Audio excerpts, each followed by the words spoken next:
You're now listening to Crypto Files. Welcome back, everyone. If you're new to the channel, I welcome you. And today we're going to be looking at auction number 6 for the Polkadot Parachain auctions. There's quite a bit of projects that have crowd lending campaigns, and just a reminder, anything I say in this video is not to be taken as financial advice. This is only for entertainment purposes, so don't go trading your crypto or any of your NFTs based on my content. Let's take a look at what's going on with auction number 6. So Efinity is actually leading. We've seen Efinity in batch number 1, and unfortunately Clover Finance beat them and they did not win a slot. So this is the second attempt for Efinity to win a slot on the Parachain auctions. This is auction number 6, and it'll be slot number 7, I believe. Yep, number 7. And we have 2 days, 14 hours, and 25 minutes left. They have a whopping 6.8, almost 6.9 million Polkadots, and it looks like they're gonna win. Now, I did have some people ask some questions. Well, how many Efinities do I receive per Polkadot contributed? And let's take a look. Right now, it's an estimated 29 Efinities per Polkadot contributed. So you can do the math for however many Polkadots you've gone ahead and contributed, and you can see that the actual reward amount decreases over the amount of Polkadots being contributed as it increases throughout time. So let's say, for example, when the auction is over, Efinity had a total of 8.94 million Polkadots contributed. That would equate to approximately 22 EFIs per dot. So you do the math. With 2 days left, anything can happen. There could be a big push, and we can maybe potentially end up with 8.9 to 10 million. I hope we don't. I'm not personally contributing to this crowd lending campaign, but it's a double-edged sword. You want your project to win, receive the most dots for that campaign, for that auction, compared to other campaigns, but at the same time the reward usually decreases as more and more people contribute to the actual crowd lending campaign. So double-edged sword, something to keep an eye out. I think we'll end up between 22 and 29, potentially probably around 25 million. I'm sorry, not 25 million, 25 EFIs per dot. So that would make it almost 8 million Polkadots in total contributed. So I'm crossing my fingers. I'm not participating in Efinity, but I wish them the best of luck because they did not win in batch number 1. We can see here, these are the Kusama bids. But one thing I did want to say, a lot of individuals have told me that not the highest bidder doesn't necessarily win, that there's some quote unquote randomness to it. Well, yes and no. I still think that the highest bidder is the winner. Now let's take a look at how these candle auctions are executed, and let's see. So it says on here, parachains are sold in an unpermissioned candle auction, a method used to auction ships in the 16th century where the winner was the highest bidder when the flame went out. So that candle was out, which terminate after a random amount of time determined by the system. That's what's random. It's not random as in whoever wins, regardless of the amount of dot that's been contributed, but the random amount of time determined by the system, which terminates the candle, is what is random. So at the end of the day, the highest bidder, when that candle is terminated, still wins.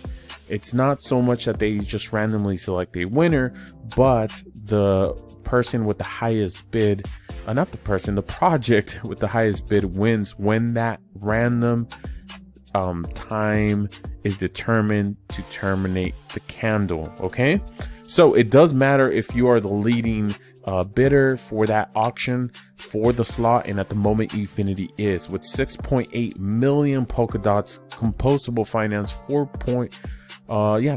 million dots. So in order for it to catch up, almost 3 million Polkadots would have to be contributed to composable finance. Centrifuge is 2 million dots, so quite the gap there, and so on and so forth. Some of these projects don't even have any contributions, such as Monta Network. I don't know if that one has actually started just yet, but they are on the list. And we've also see Subgame Network giving it a second try because they were also participants in batch number 1. So a lot to take in. You can find this information on parachains.info. I'll leave it in the description. I'll leave a link. It's one of my favorite sites to take a look at the auctions.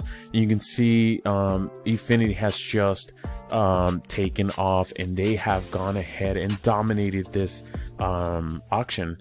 You can see the candle here. We're about to hit it in 2 days, and that will determine the winner. In this case, it's looking like Efinity. And one thing I did want to go ahead and note is that these auctions are a bit different from batch number 1, as in regards to their time frame. So here we see that auction number 6 is running from December 23rd to December 30th, but then auction number 7 doesn't run up until January 6th through January 13th. So technically, if I look at my calendar, we won't have a winner for another 2 weeks after we determine on December the 30th if Efinity is the winner for auction number 6. So last time it was just every week. As soon as we received a winner, the next auction would run for the immediate week, and at this point we would have to wait another week for number 7 to start, and it would run from January 6th through January 13th. So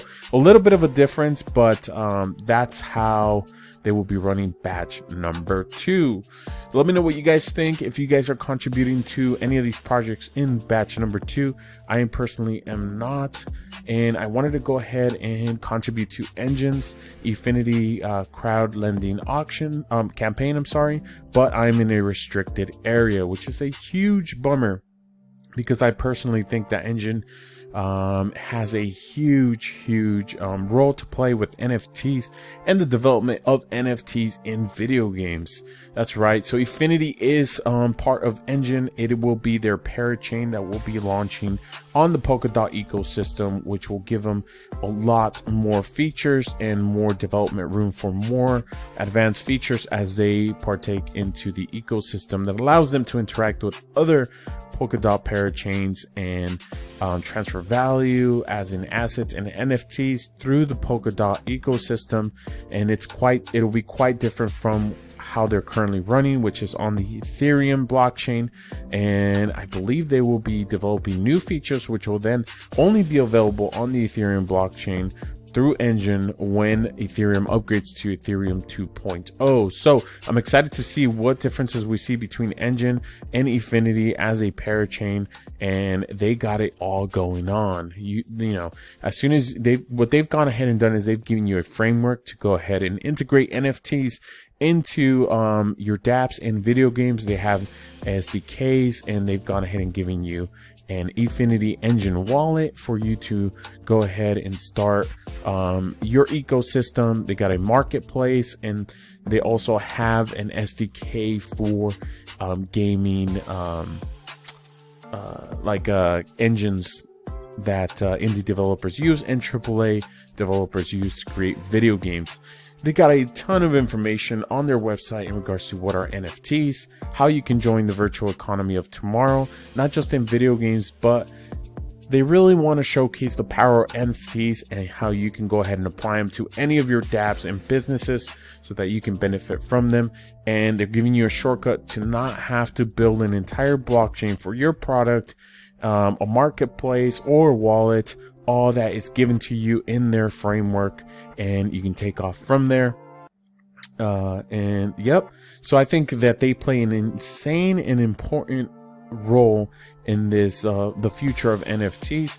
As you know, many metaverses will be created using Engine because they're giving you the framework and the platform to do so. Let me know what you guys think, and until next time, if you guys liked the video, hit the like button and subscribe to the channel. I am over 420 subscribers, so a huge thank you, and see you guys next time. You can also join the Discord channel. I'll link is in the comments and description. Have a good one, everyone.